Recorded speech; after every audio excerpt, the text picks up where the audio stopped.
오늘부터 2월 한 달 동안 3주 동안 냉수 한 그릇이라고 하는 제목, 큰 제목으로 여러분과 말씀을 좀 나누려고 하는데요. 3주 동안은 냉수 한 그릇이 되라, 다음 주에는 냉수 한 그릇을 채우라, 그 다음 주에는 냉수 한 그릇을 주라 라고 하는 제목으로 말씀을 좀 나누려고 합니다. 말씀 들을 준비가 되셨습니까? 네, 그러면 얼굴을 드시고 저에게 미소를 한번 날려주시고,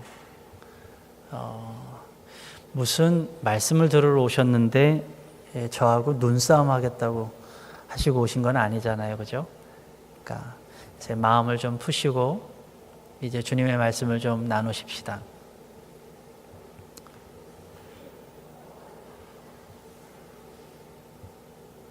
아동학대라고 하는 주제로 뉴욕 타임즈의 베스트셀러 작가가 된 사람이 하나 있습니다. 그 사람의 이름은 데이브 펠저라고 하는 사람입니다. 그 사람의 책 가운데에 세상이 나를 버리려고 해라고 하는 책이 있습니다. 그 책은 아동학대에 관한 책인데 전 세계적으로 가장 많이 팔리고 또 최장수 베스트셀러가 되었던 아동학대에 관한 그런 글입니다. 그 원 제목은 우리나라 번역으로는 세상이 나를 버리려고 해라고 되어 있지만 원 제목은 Child Called It 이렇게 되어 있습니다. 그러니까 그 아이는 불려지기를 이름으로 불려진 게 아니라 it으로 불려졌다는 거예요. 부모에게서 특별히 어머니에게서 늘 이름으로 불려진 게 아니라 이것으로 불려졌다는 거예요. 이렇게 물건 취급을 받았던 그런 아이죠. 이 데이브 펠저의 책, 이 세상이 나를 버리려고 해라고 하는 책을 혹시 읽어보신 분들이 계실지 모르겠어요. 그 책을 첫 페이지부터 넘기면 이 분노에 휩싸입니다. 어떻게 자기 자식을 이렇게 학대할 수 있을까라고 하는 의문과 함께 가슴이 막 떨려요. 이 책은 꽤 오래전에 출판이 되어 있는 책인데, 이 책의 어머니는, 아동학대를 하는 어머니는 극심한 알코올 중독자입니다. 세 아들 가운데에 이 주인공인 아이만 유독 그렇게 어머니는 괴롭혔는데 매일 멍이 가시지 않을 만큼 그 아이를 때렸고, 그 아이가 눈에 띄면 저주하고 폭언을 퍼부었습니다. 아버지가 그것을 말리다가 못해서 아버지는 그 어머니에게 내쫓기고 결국 이혼을 했습니다. 그 아이는 매번마다 엄마에게 감금을 당했고 손을 뒤로 묶인 채 매를 맞아야 했고 심지어는 굶기기까지 했습니다. 굶기는 것이 그냥 굶기는 것이 아니라 굶기다가 이 아이가 무엇이라도 몰래 훔쳐먹으면 먹은 것을 토해낼 때까지 그 아이를 때렸습니다. 잠을 안 재우는 것은 그가 깨어있을 동안에는 그 자식을 잠을 재우지 않았습니다. 그 책을 읽으면 자식이 아니라 거의 고문 수준에 이르는 학대를 그 아이는 받게 되었습니다. 그러다가 너무 배고프니까 학교를 가가지고 옆에 있는 친구의 도시락을 훔쳐먹다가 도둑으로 몰리게 되었습니다. 엄마가 학교에 불려오는 것, 그리고 엄마의 후환이 두려워서 그 아이는 학교에서도 제대로 이야기하지 못했습니다. 그러니까 당연히 그 아이는 학교에서는 문제아 취급을 받게 되었고 왕따를 당하게 되고 아무도 그와 친구를 해주지 않아서 그 아이는 점점 깡패와 같은 생활을 하게 되었습니다. 그렇게 시간이 흘러서 그가 12살이 되었을 때에 학교 당국이 그제서야 그 아이의 사정을 알게 되었습니다. 그의 아동학대는 10년이 넘게 지속되었습니다. 12살 때에 그의 어머니를 떠나서 그는 포스터 하우스라고 하는, 그러니까 입양 가족들, 그리고 그러니까 아이를 보호하는 가족에게 맡겨졌습니다. 이 집안에서도 1년 이상을 같이 있지 못했습니다. 그렇게 지나는 그 아이는 점점 사람들에게 천대받고 스스로도 비참한 생활을 하고 스스로도 회복하지 못하고 문제와 취급을 받으면서 가망 없는 인생을 살아갔습니다. 가망 없는 인생을 살아가는 그 아이에게 할 수 있는 것은 남을 때리고 남의 것을 훔치고 그리고 강도짓을 하는 것이었습니다. 이 책은 실화를 바탕으로 쓰여진 책인데 그 책의 주인공은 바로 작가 자신, 데이브 펠처입니다.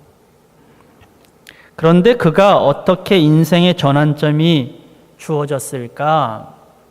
데이브 펠처는 그 이후에 대학은 가지 못했지만 자신이 원하는 꿈이었던 비행조종사가 되었고요. 그 다음에는 베스트셀러 작가가 되었습니다. 그런데 그 아이가 어떻게 인생의 전환점이 주어졌을까?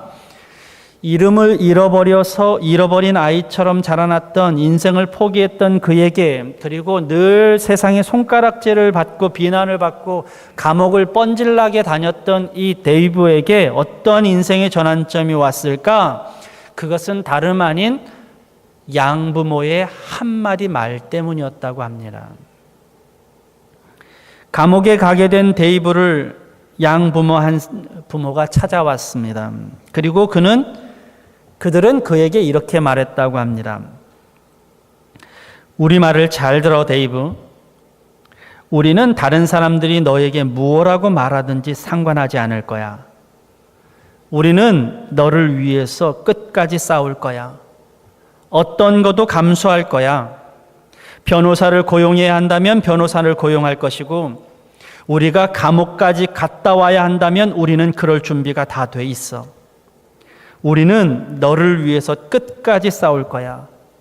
우리는 너의 부모거든. 양부모였던 이들의 말 이 한마디가 데이브의 인생을 바꾸어 버렸습니다. 책에는 이렇게 써 있습니다. 나 자신을 위해서 누군가가 나를 위해 피 흘리는 것을 그때 보았다. 그것이 그의 인생을 뒤바꾸게 만든 계기였습니다.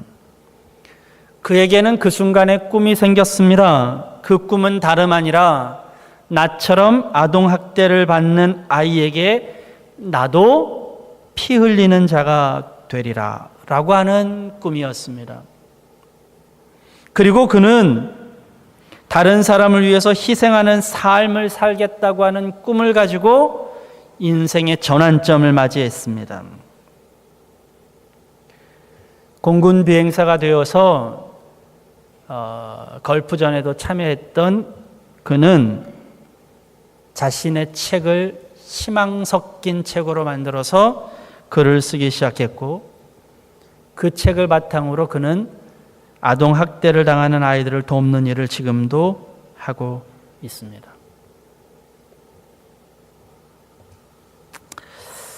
이 얘기와 비슷한 얘기는 아니지만 연관이 되어 있는 얘기가 성경에도 나옵니다. 사무엘 하 23장은 다윗이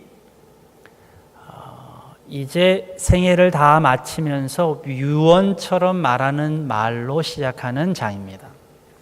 그런데 유언처럼 말하고 있는 그 장의 후반부에 보면 다윗을 도왔던 용사에 대한 이야기가 나옵니다. 다윗에게는 그와 함께 목숨을 걸었던 600명의 용사들이 있었습니다. 근데 이 20장에는 600명의 용사, 그 중에 단 3명의 용사에 대한 기록이 나와 있습니다. 이름은 요셉, 바세벳, 엘리아살, 그리고 삼마라고 하는 용사입니다. 아마 여러분들은 이 용사의 이름이 그렇게 익숙하지는 않을 것입니다.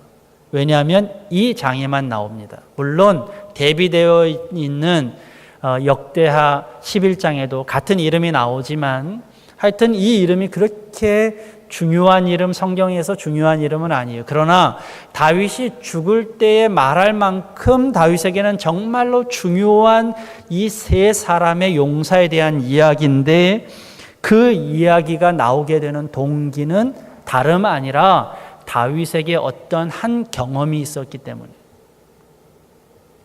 다윗은 블레셋과 싸움을 싸웠습니다. 블레셋과 대치하고 있을 때 블레셋의 진지는 베들레헴이었고 다윗의 진지는 아둘람이라고 하는 어느 동굴이었습니다. 블레셋에 있는 베들레헴과 아둘람은 그리 멀지 않은 곳입니다. 그러나 지형은 완전히 달랐습니다. 다윗의 출생이 어딘 줄 아세요? 다윗이 어렸을 때에 자라났던 곳이 어딘 줄 아세요? 바로 베들레헴입니다. 베들레헴에는 다윗의 우물이라고 하는 우물이 있습니다. 너무나도 시원하고 너무나도 맑은 우물이 베들레헴에 있습니다. 어렸을 부터 다윗은 그 베들레헴에서 그 우물을 먹으면서 자라났습니다. 전쟁 와중에서 다윗은 그 우물이 먹고 싶은 마음이 생겼습니다. 그리고 그 우물에 대해서 주위 사람에게 얘기했습니다. 이 아둘람에는 그렇게 좋은 우물이 없었던 것 같아요. 그 우물 한 바가지만 먹으면 소원이 없겠다. 다윗은 그렇게 이야기했습니다. 그 이야기를 옆에 있던 이 세 사람의 용사가 들었습니다. 그리고 그 용사는 그 길로 베들레헴으로 진군을 하였습니다. 목숨을 걸고 베들레헴에 있는 우물물을 떠왔습니다. 그 우물물을 받아들었을 때에 다윗은 눈물을 흘리고 말았습니다. 다윗은 그 우물물이 어떤 우물물인지 알았기 때문이에요. 다윗은 그 우물물을 참아 먹지 못했습니다. 그리고 그 우물물을 하나님의 제단 앞에 가지고 왔습니다. 그리고 이렇게 기도합니다. 하나님, 이 우물물을 주님께 드립니다. 이 우물물은 이미 물이 아닙니다. 이 우물물은 나를 위해서 흘린 피입니다. 이 피를 내가 어떻게 마실 수 있겠습니까? 하나님께 드립니다. 다윗은 이미 자신의 마음에 시원한 생수와 같은 냉수를 이미 그 세 사람을 통해서 맛보았습니다. 누군가의 마음을 시원하게 하는 일을 한다고 하는 것은 인생의 최고의 가치 있는 일입니다. 데이브의 양부모 또한 한 그릇의 시원한 생수와 같은 데이브에게는 그런 인생을 살았습니다. 누군가에게 냉수 한 그릇이 되어준다고 하는 것은 주님이 바라시는 인생입니다. 특별히 우리가 다른 사람에게 냉수 한 그릇을 주기 이전에 하나님은 우리가 하나님의 냉수 한 그릇이 되기를 간절히 소망하신다는 사실을 여러분은 기억하시기를 바랍니다. 여러분의 신앙생활은 냉수 한 그릇을 바라는 신앙생활입니까? 아니면 하나님께 내가 냉수 한 그릇이 되어서 드리는 신앙생활입니까?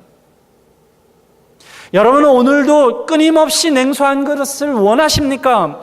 아니면 하나님 앞에 여러분들은 시원한 냉수 한 그릇이 되어드리고 계십니까? 우리의 신앙생활이 종교생활이 되지 않기 위해서는 우리가 어떤 시각과 어떤 관점을 갖느냐, 오늘 그것을 바라보아야만 합니다. 이사야 6장에 보면 하나님께서 우리에게 이렇게 외치시는 장면이 나옵니다. 내가 누구를 보낼까? 누가 우리를 대신하여 갈까? 그때 이사야는 우리를 대신해서 이렇게 고백합니다. 제가 여기 있습니다. 저를 보내주십시오. 이것이 바로 하나님의 마음을 시원하게 하는 대답이었습니다. 요한복음 4장에 보면 예수님께서 사마리아 여인에게 말하기를 하나님은 예배하는 자들을 찾으신다고 이야기하셨습니다. 하나님이 정말 찾는 사람은 돈 내는 사람이 아니에요. 하나님이 정말 찾는 사람은 뭔가 열심히 하는 사람이에요. 진짜 하나님이 찾는 사람은 예배하는 사람이라고 하셨습니다. 왜 예배가 그렇게 중요한가? 그 예배를 통해서 하나님의 마음을 시원하게 할 수 있기 때문입니다. 여러분은 오늘 여러분의 입술에서, 여러분의 마음에서, 여러분의 생각에서 하나님의 마음을 시원하게 해드리고 있습니까? 그런 예배를 여러분들은 드리고 있습니까? 아니면 끊임없이 내 마음이 시원해지도록 하나님께 요청만 하고 계십니까? 로마서 12장에 보면 바울은 이렇게 이야기했습니다. 너의 몸을 거룩한 산 제물로 드리라. 그것이 어떤 예배라고요? 영적인 예배라고 얘기했습니다. 하나님께서는 지금 내 몸을 산 제물로 드리는, 왜요? 그것이 하나님의 마음을 시원하게 하는 유일한 방법이기 때문에. 여러분은 하나님의 마음을 시원하게 해드립니까? 그러고 계십니까? 오늘 본문에 보면 우리에게 냉수 한 그릇이 되는 방법을 우리에게 가르쳐 줍니다. 오늘 본문 27절을 한번 보십시다. 새 번역을 갖고 계신 분들은 큰 소리로, 또 개역 성경을 갖고 계신 분들은 눈으로 한번 읽어보시길 바랍니다. 우리 27절을 같이 읽읍시다. 시작. 내가 너희에게 어두운 데서 말하는 것을 너희는 밝은 데서 말하여라. 너희가 귓속말로 듣는 것을 지붕 위에서 외쳐라. 스스로는 그리스도인이지만 밖으로는 그리스도인이 아닌 사람들, 밖으로는 그리스도인임을 선포하지 못하는 사람들이 너무나 많이 있습니다. 혼자 있을 때는 경건한 그리스도인입니다. 나는 기독교인이에요. 나는 그리스도인이에요. 내 스스로는 하나님께 기도합니다. 그러나 다른 사람과 같이 있을 때는 전혀 아닌 그리스도인들이 얼마나 많은지 모릅니다. 나 홀로 그리스도인들이 얼마나 많은지 모릅니다. 여러분은 어떠십니까? 스스로는 그리스도인이라고 생각하지만 내가 그리스도인이라는 것을 선포하지 못하는 사람은 아닙니까? 어떤 사람들은 신앙생활을 도 닦는 것이라고 생각하는 사람들이 있습니다. 신앙생활은 무언 수행이 아닙니다. 신앙생활이라고 하는 것은 내가 받은 은혜를 나누고, 내가 가진 하나님께서 주신 은혜를 나누고, 하나님께서 주신 말씀을 나누고 행하는 것이 신앙생활입니다. 마가복음 5장에 보면 예수님께서 귀신 들린 자를 고치시는 장면이 나옵니다.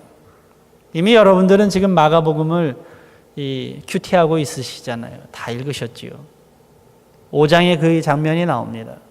그런데 귀신이 나아가고 고침받았던 그 병자가 예수님께 나와서 예수님과 함께 하기를 원하는 장면이 나옵니다. 내가 제자가 되기를 원한다는 것이죠. 그런데 예수님께서는 그에게 다른 말씀을 하십니다. 마가복음 5장 19절에 보면 이렇게 되어 있습니다. 그러나 예수님께서는 허락하지 않으시고 그에게 말씀하셨다. 내 집에 가서 가족에게 주님께서 너에게 큰 은혜를 베푸셔서 너를 불쌍히 여겨주신 일을 이야기하여라. 신앙생활이라고 하는 것은 무엇인가 깨닫고 돌을 닦아서 혼자 앉아있는 것이 아닙니다.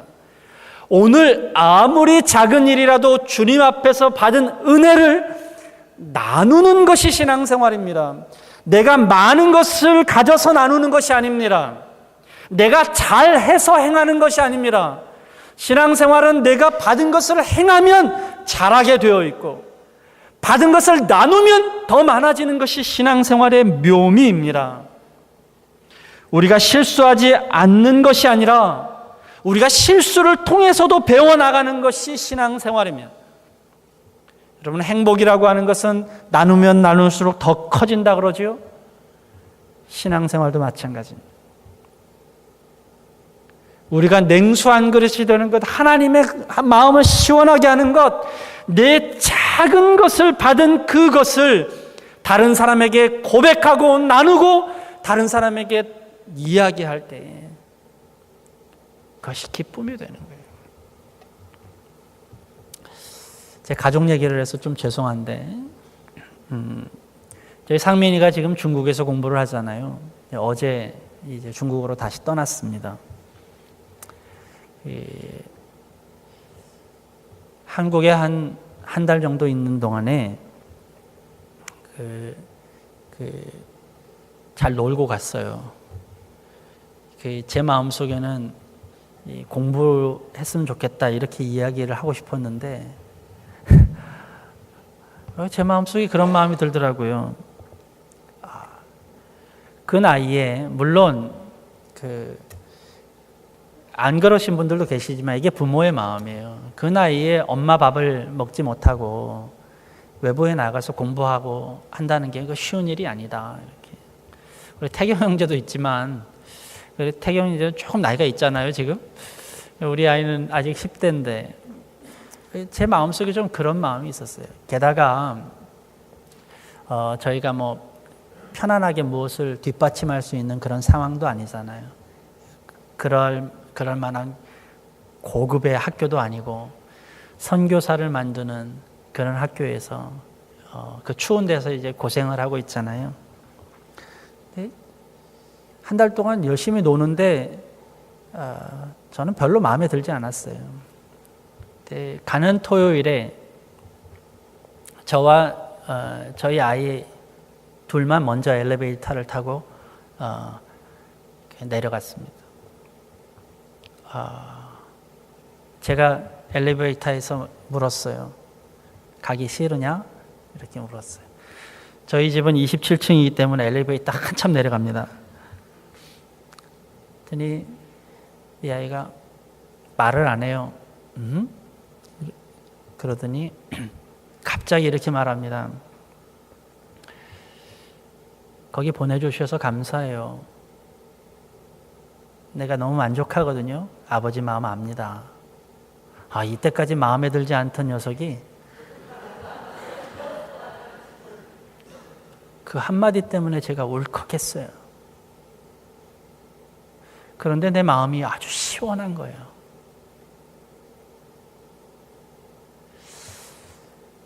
아버지의 마음을 시원하게 하는 건 고백이에요. 내가 받은 은혜를 고백하는 거예요. 아버지는 그 고백을 듣고 싶으세요. 여러분, 돈이 아니에요. 멋진 교회가 아니에요. 여러분, 고백을 듣고 싶어 하세요. 그 고백이 아버지의 마음을 시원하게 하는 것입니다. 그런데 많은 사람들은 은밀하게 신앙생활합니다. 혼자 속삭여요. 도대체 마음이 있는지 없는지 알 수가 없어요. 여러분들은 저를 사랑하시죠? 네, 사랑하시죠? 그리고 이 설교 듣기 좋아하시죠? 네. 아멘 안 하셔도 괜찮나요? 저는 여러분이 아멘 안 하셔도 다 마음속으로 아멘 하실 거라고 생각하고 그리고 설교합니다. 근데 마음은 시원하지는 않아요. 네. 여러분의 고백이 필요해요. 여러분의 하나님 앞에 고백이 필요해요. 내 마음속에 아무리 내가 은혜를 갖고 있다고 해도 내 마음속에 아무리 내가 기쁨이 있다고 해도 여러분의 얼굴에서 표현이 되지 않고 여러분의 입에서 고백이 되지 않고 여러분의 생활에서 고백이 되지 않으면 하나님 마음을 시원하게 해줄 수가 없어요. 바울은 예수님의 음성을 홀로 들었습니다. 많은 사람들이 다메섹 도상으로 진군하고 있을 때에 바울만 그 소리를 들었습니다. 그러나 그는 홀로 신앙생활하지 않았습니다. 그에게 주신 하나님의 말씀을 그의 입을 통해서 이야기했습니다. 그것이 신앙생활이었기 때문입니다.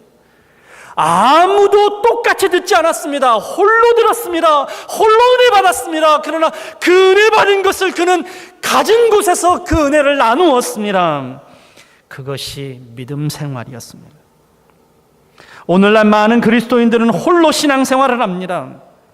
홀로는 대단히 거룩한 신앙생활들을 하는 그리스도인들이 있습니다. 그러나 그들은 외치지 않습니다. 말하지 않는 것, 솔직히 말하면 그것은 모르는 것입니다. 데이브의 양부모들의 예를 들어보면 그들의 마음에는 긍휼로 가득 차고 넘쳤을지 모릅니다. 그러나 그가 감옥에 가서 데이브에게 그 말을 하지 않았더라면 그는 데이브에게 냉수한 그릇이 되지 못했을 것입니다. 여러분이 아무리 마음이 있어도 긍휼이 있어도 말하지 않으면, 행하지 않으면 그것은 냉수한 그릇이 되지 못합니다.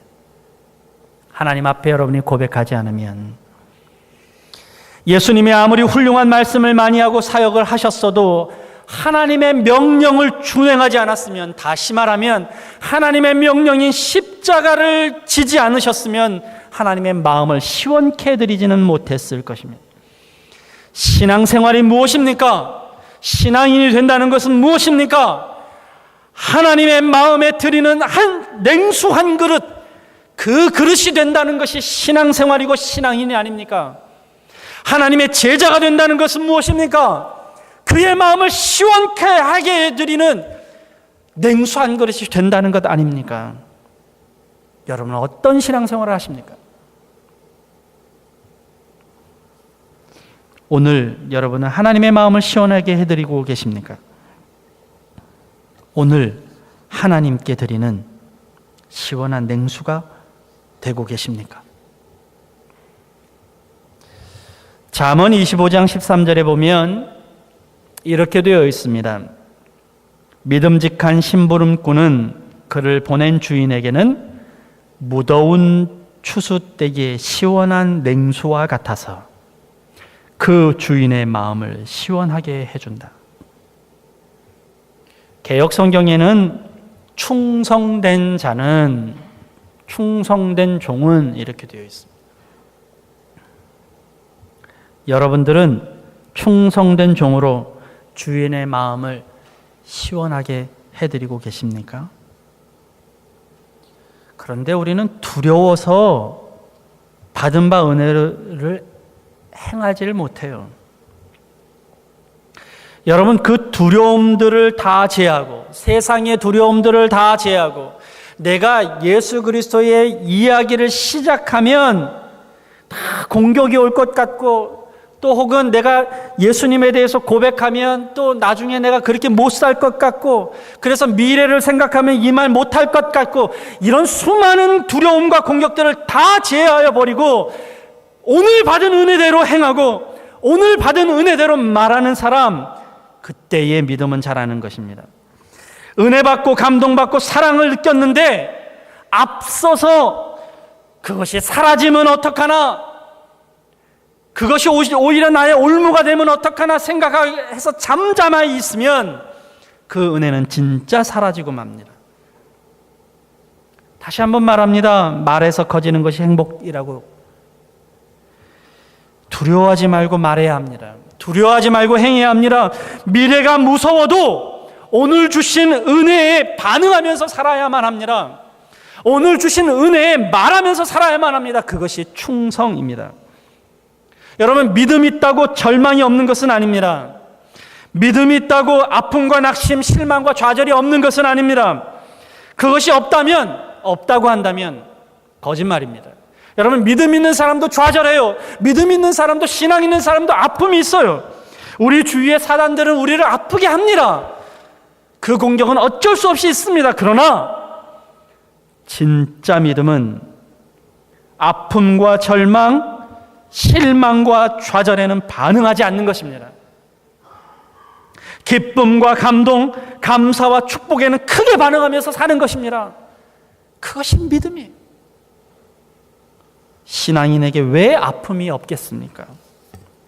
그러나 아픔은 묻고 기쁨은 행하는 것이 믿음입니다. 왜 그래야 하는 줄 아세요? 이것이 바로 하나님의 마음을 시원케 하는 방법이기 때문입니다. 여러분 한번 생각해 보십시오. 늘 아픔만, 늘 슬픔만, 늘 좌절만 되뇌이면서 살아가는 사람을 옆에 두고 산다고 한번 생각해 보세요. 내가 사랑하는 사람이 늘 찌푸리고 늘 아파하고 늘 슬퍼하고, 그래서 내가 늘 위로해야 되고 늘 다독여야 되고, 그런 사람을 옆에 두고 산다고 한번 여러분 생각해 보세요. 위로도 한두 번이지 격려도 한두 번이지 그 사람들 보면 어두워져요. 아비가 자식을 보는데 자식이 늘 울기만 하고 늘 힘겨운 표정만 짓고 늘 죽겠다고 하는 자식을 옆에서 두고 본다면 여러분 그 아비의 마음이 어떻겠어요? 우리 예은이가 저기 있는데, 우리 예은이가 아주 어렸을 때요, 우리 상민이가 커다랗게 다쳐서 한국으로 호송이 되어 왔을 때 예은이와 저하고 둘이만 있었습니다. 예은이가 그때에 아마 2살? 걷지도 못하는. 엄마가 없으니까 밤에 울어요. 또 예은이는 자주 울었어요. 울으면 안 그치네요.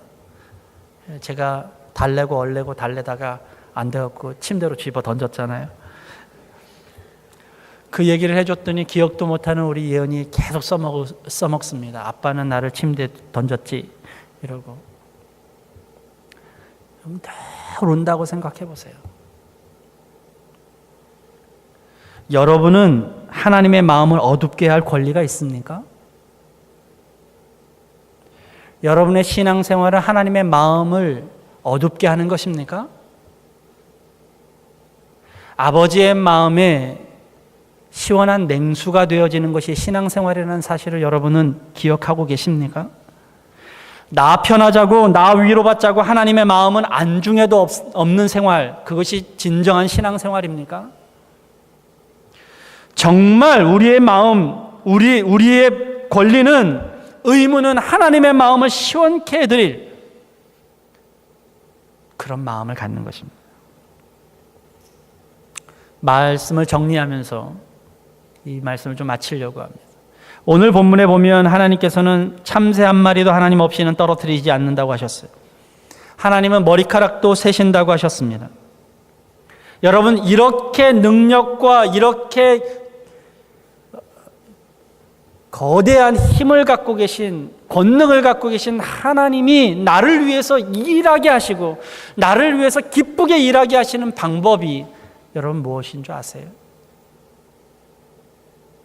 그것이 바로 그 하나님의 마음을 시원하게 해드리는 나의 입술입니다. 하나님의 마음을 아는 영성, 그것이 하나님으로 말미암아 기쁘게 일하게 하시는 것입니다. 사랑하는 여러분, 신앙생활은 먼저 내가 하나님의 마음을 시원케 하는 시원한 냉수 한 그릇이 되는 것입니다. 하나님께서 여러분들을 통해서 마음이 시원해지는 역사가 있기를 원합니다. 그때에는 여러분이 원하지 않아도 하나님은 여러분을 위해서 일하십니다. 하나님의 마음을 시원케 해드리면 그때에는 여러분이 기도하지 않아도 하나님께서 여러분을 위해서 사역하십니다. 여러분의 모든 것들을 이루어 주십니다. 여러분, 신앙생활은 하나님 앞에 내가 냉수한 그릇이 되어진다는 사실 기억하는 여러분이 되시기를 주님의 이름으로 간절히 기도드립니다. 기도하겠습니다.